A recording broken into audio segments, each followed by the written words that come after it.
Hello and a warm welcome to HW News Network, your one-stop show, truth be told, for some engaging and thought-provoking conversations. Mohan Bhagwat, the RSS chief, today has claimed that India achieved its true independence on the day of Ram Mandir's construction in Ayodhya. Now, according to Bhagwat, the consecration of the Ram Mandir, which took place on January 22nd, 2024, should be celebrated annually as Pratishtha Dwadashi, which marks the day India's real sovereignty was restored. Now, obviously, Bhagwat's remarks have raised eyebrows as they have challenged the conventional understanding of India's independence. Now, if you look at what he said very, very carefully, and I'm just going to read out what exactly he said. His statement on India's true independence refers to the day the Ram Mandir's foundation was consecrated in Ayodhya, an event he believes signifies the country's return to its self or SWA, that is SWA. Now, he has emphasized that while India gained political independence from British rule on August 15th, 1947, the nation's spirit, according to him, remained dormant until the Ram Mandir issue was resolved. Bhagwat has also argued that India's constitution, which was created after independence, did not align with the true spirit or the vision of the country, which he believes has awakened with the completion of the Ram Mandir. So, obviously, it's a controversial comment which he has made. It has raised many eyebrows. So, how does one read this statement by Mr. Mohan Bhagwat from the prism of a historian? Joining me now is the renowned historian Aditya Mukherjee. This evening, author, commentator, and historian known largely. Thank you so much, Aditya, for joining. And it's a real pleasure to have you on a program on a day when Mohan Bhagwat has made a statement which has raised many eyebrows. What would you really say to the fact that 22nd January, India gained its true independence last year? Yeah. I think Mr. Bhagwat has gone one step further than the starlet Kangana Rao. According to her, independence really came in 2014. Now he's extended it by 10 more years. And the RSS as well as the BJP spent a lot of time celebrating the 75 years of independence.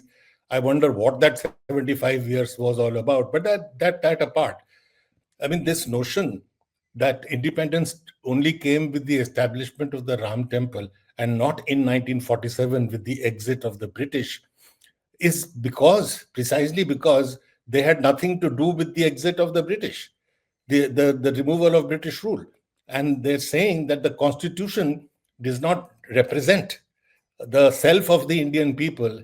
Now, what was the constitution? Any expert, even semi-literate expert will tell you that the constitution emerges out of our freedom struggle. This 100-year-old long freedom struggle puts across values which are enshrined in our constitution. You see, in fact, even in the 1931 Karachi resolution, the critical elements of the constitution already laid out by a draft which was written by Jawaharlal Nehru, approved by Gandhiji. So this is what an Indian constitution is. They were not part of the freedom struggle, and therefore they did not accept. They, in fact, collaborated with the British. So they did not accept the constitution, very openly. They said, this constitution is not Indian. It doesn't have Manusmriti in it. It has, they gave reasons for why not accepting the constitution. So, and second thing is the linking of the Ram Temple with independence from foreign rule, from enemy rule, two words that Mr. Bhagwat has used, foreign and enemy, is based on their understanding that Muslims are enemies and they are foreign. Which is not the understanding of the Indian people. It has not been for hundreds of years. That just because you're Muslim, you're foreign and you're my enemy. What the true self that he's talking about. If only, he had read a little more, and at least The Discovery of India by Jawaharlal Nehru, or any Amartya Sen or any major scholar who has talked about what is the Indian tradition, the true Indian tradition, Rabindranath Tagore, they've all talked about. In fact, the word idea of India is coined by Rabindranath Tagore. Now, what is this Indian tradition that everybody is talking about? The true Indian tradition. It is talking about a tradition of dialogue, of reason, of rationality, of acceptance of the other, acceptance of difference. Buddha talks of 1,000 truths. Now it is not that tradition they are linking to. Absolutely. God knows what self he's talking about, which self, which makes enemies out of your own brothers and sisters.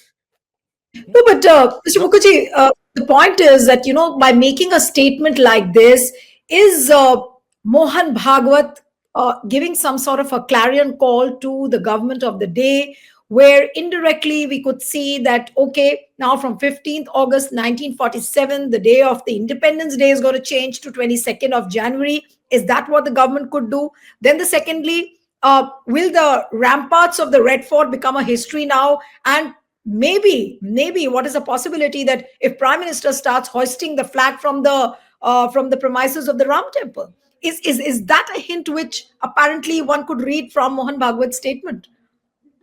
I mean, it's a very broad hint that if you link the demolition of the mosque and the creating of a temple there with freedom, what is the message you are giving?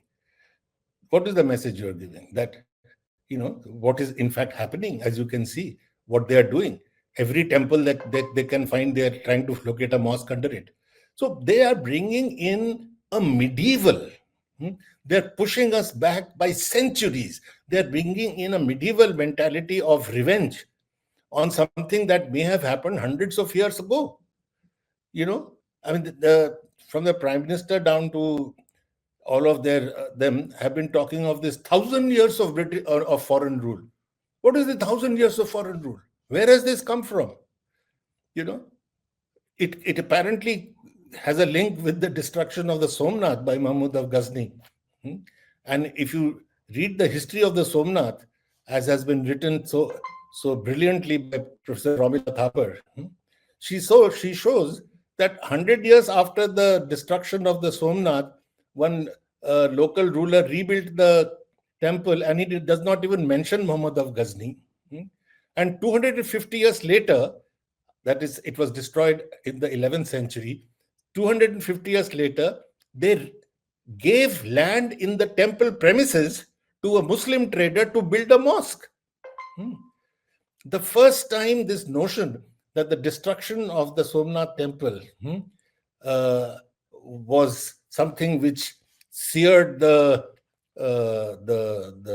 consciousness of the Hindus and created a Hindu-Muslim divide was 700-800 years later, in the 19th century, in the British Parliament. It is the British which created the notion that they are delivering the Hindus from the oppression of the Muslims.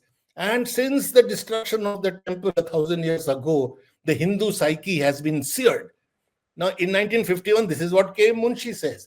So the British create the story, and the communal parties take it forward. So naturally, it is that vision, the colonial vision, with which they are now talking of independence. The vision of the independence struggle was totally different. This is not what they drew from our history. Stay ahead with our cutting-edge news app. Instantly access the latest shorts in just 1 minute and breaking news in just 50 words. Download now for a smarter, faster news experience.